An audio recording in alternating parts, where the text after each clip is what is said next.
Good day, St. Martin. I'm Yesenia Lasser. And I'm Alston Lawrence. And welcome to another edition of St. Martin News Desk. Brought to you by TV15, where we bring you the latest and most important stories around the island and beyond. Fresh off of all of that Christmas ham and good food, let's dive into our top headlines.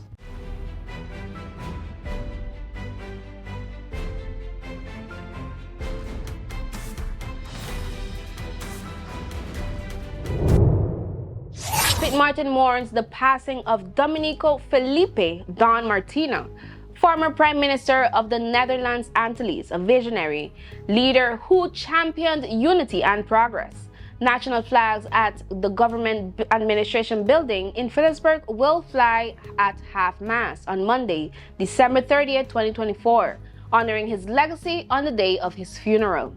Prime Minister, the Honorable Dr. Luc Marcelina, calls Martina a pillar of wisdom and unity, highlighting his impact as a two-term leader of the Netherlands Antilles, serving from 1979 to 1984 and from 1986 to 1988.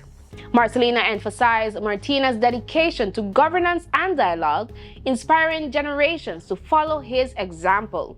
The government of St. Martin offers condolences to Martina's family, friends, and the people of Curaçao, calling the community to reflect on his values of unity and resilience. Flags lowered in tribute serve as a solemn reminder of his enduring contributions.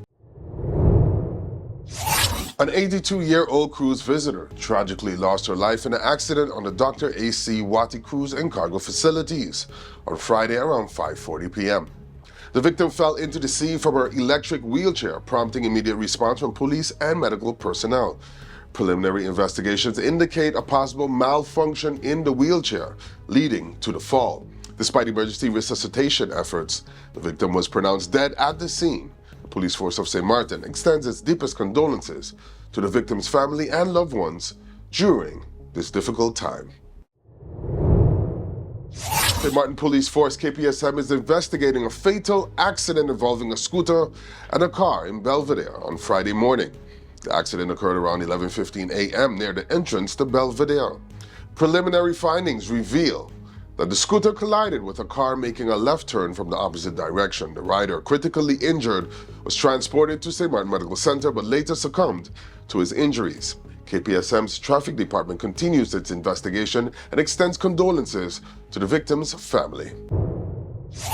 Police are investigating a shooting that occurred Friday evening, December 27th, near the Garden of Eden entrance in Dutch Quarter. The incident was reported at approximately 6:20 p.m. Officers found a male victim with a gunshot wound to the leg. He received first aid on the scene and was transported to the St. Martin Medical Center for further care. A male suspect has been arrested and remains in custody at the Phillipsburg Police Station. Police are urging anyone with information to contact them at 1721-542-2222 or the anonymous tip line at 9300. Updates will follow as investigations continue.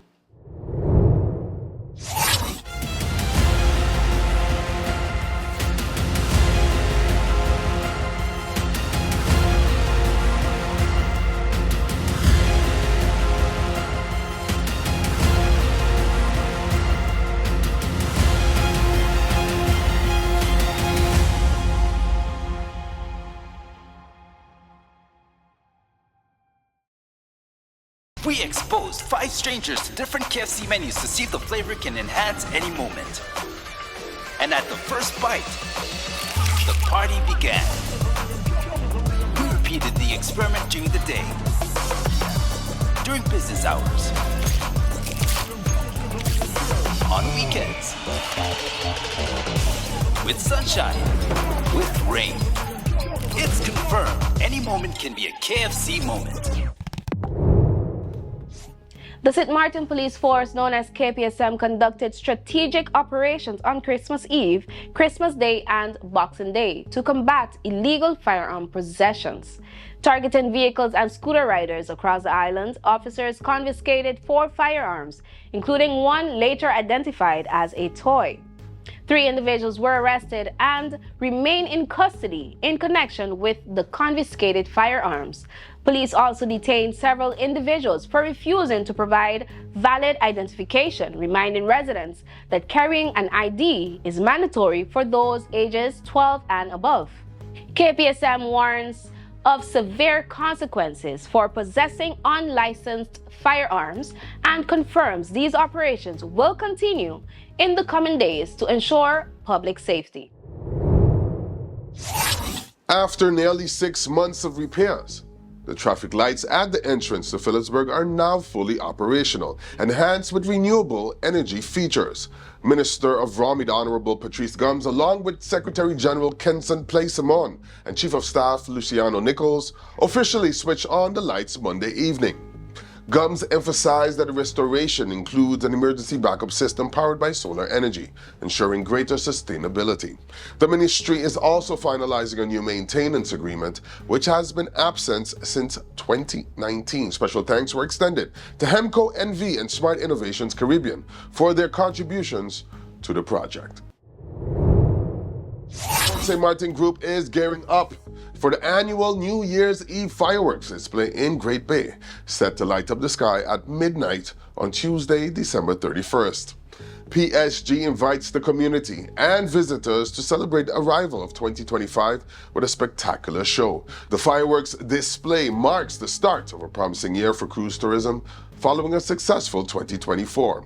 Port St. Martin Group also thanks St. Martin's tourism and hospitality workers for their dedication. The group wishes everyone a safe and joyous celebration as they ring in the new year with family and friends at Great Bay. The National Payment Council, known as NPC, is committed to addressing high bank card transaction fees, a key topic during their second meeting. The shift to MasterCard and Visa debit cards has caused higher fees due to transactions not being processed as local, especially at point of sale (POS) and automated teller machines, known as ATMs. To mitigate this, the NPC plans to standardize POS and ATM configurations in the short term. Additionally, a subcommittee will be formed in the early 2025 to address these fees and develop recommendations. Discussions during the meeting also covered emerging payment fraud, the Caribbean Guilder, and instant payment technologies. The NPC is working to improve payment systems, promote financial inclusion, and ensure security and efficiency for all users. As we continue to celebrate the holiday season with the St. Martin Police Force, KPSM reminds everyone to prioritize safety when using fireworks. Please follow these guidelines to ensure a safe and enjoyable time for all. Protecting children. Always supervise children when they are near or handling fireworks. Considering pets. Fireworks can distress pets, so take measures to keep them calm and safe. Follow safety protocols. Use fireworks in open spaces and carefully follow the manufacturer's instructions. Store fireworks safely. Keep fireworks in a cool, dry place out of children's reach. Use protective gear. Wear gloves and safety glasses when handling fireworks. Dispose of fireworks properly. Make sure used fireworks are fully extinguished and disposed of them in a safe manner. Let's work together to make this holiday season safe and enjoyable for everyone, our loved ones, children, and pets alike.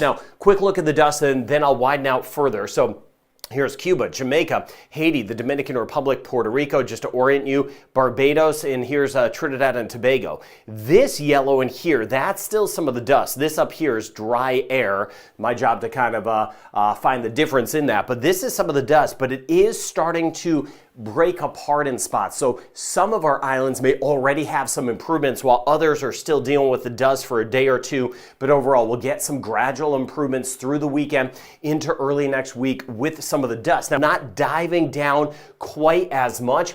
Going out in time further as we get into the new year, this is by the time we get into Wednesday, watching another system, Atlantic region of Canada. We will get some colder air, but the models are hinting at a buildup of some moisture. So a couple things to watch going forward. Once again, some of that extra rain building central in Western Caribbean as we get into early in the new year. You see here, this is by January 3rd. And then that front here in the Atlantic region of Canada, pretty much like the same setup we have right now, drawing in more of that moisture. So first thing, we're going to see a lot of rain building for some of us early in the year. And then that second thing that I showed you earlier, we're going to see these bigger fronts diving down, especially by mid-January, where we could get some colder or at least chillier weather trying to move in. So for us in Jamaica, 40, maybe 50% chance of some scattered showers throughout the weekend.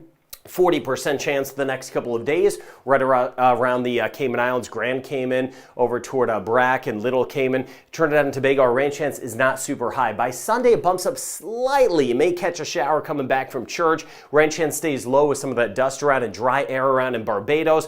20% chance right through the weekend for us in St. Lucia. Grenada, 30 to 40% chance of a spotty shower, but you see that rain chance still pretty low. St. Vincent the Grenadines, 20 to 30% chance. Just a 20% chance the next couple of days in Martinique, and a 20 to 30% chance in Dominica as we go through our upcoming weekend. Rain chance 20 to 30% for the weekend in Guadeloupe, holding on to that same thing. About a 20% chance, that's it, Antigua, Barbuda. At the tail end of the front, we may see one or two showers. Same thing, St. Kitts, Nevis, and Montserrat. Rain chance is not too high, and looking at that 20 to 30% chance Anguilla and St. Bart's. Rain chance today about 30%. St. Martin, Saba, and Statia through the weekend, very low. A lot of sunshine, just a 20% chance. But the next couple of days, couple of scattered showers possible in Puerto Rico. Rain chance at 40%. 30% chance tomorrow, USA and British Virgin Islands. 20% chance on Sunday. And looking at that 40% chance in the Bahamas. Southern Bahamas were mainly dry. Northern Bahamas and even central Bahamas,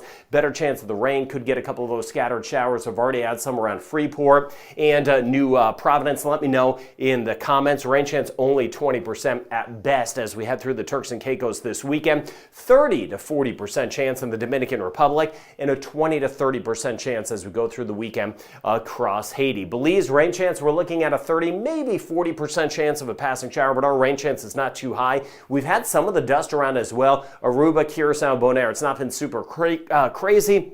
But that rain chance about 20% tomorrow. And you see the rain chance a little bit lower in Guyana the next couple of days. By Sunday and Monday, we'll start to pick up some. See through the weekend just a notch higher in the rain department across Suriname, especially northern sections. Cuba, we have some of that rain that's been moving by. Zoomed down to that earlier. Costa Rica, Panama, the next couple of days, that rain chance stays on the elevated side. Let me know if you do get any flooding. Nicaragua, 30 to 40% chance the next 2 days. 40% chance the next 2 days. In Honduras, 50% chance by Sunday, 40 to 50% chance scattered showers, Guatemala and El Salvador through the weekend. Mexico City were mainly dry, 30 to 40% across the Yucatan Peninsula, anywhere from Merida back through Cancun could get a passing shower. Northern Colombia, 30% chance in northern Venezuela. And the rain chance through the weekend on the low side in Bermuda. So again, an aggressive pattern coming in January. We're going to see a very active pattern headed our way, not just fronts diving down,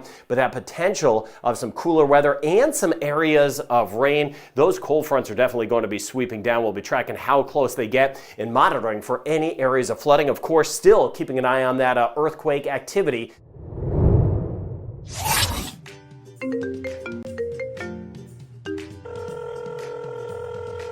Hi, Mom. How are you?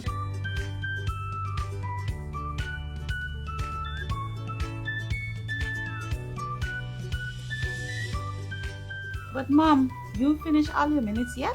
No, girl. Talem has new postpaid plans. and automatically upgraded my postpaid package. Is that so? Guess what? I am getting more minutes and almost double the amount of data for the same price. I guess I'm making a switch now. Let me call you back, Mom. Hey Tash, you hear about telling new postpaid plans?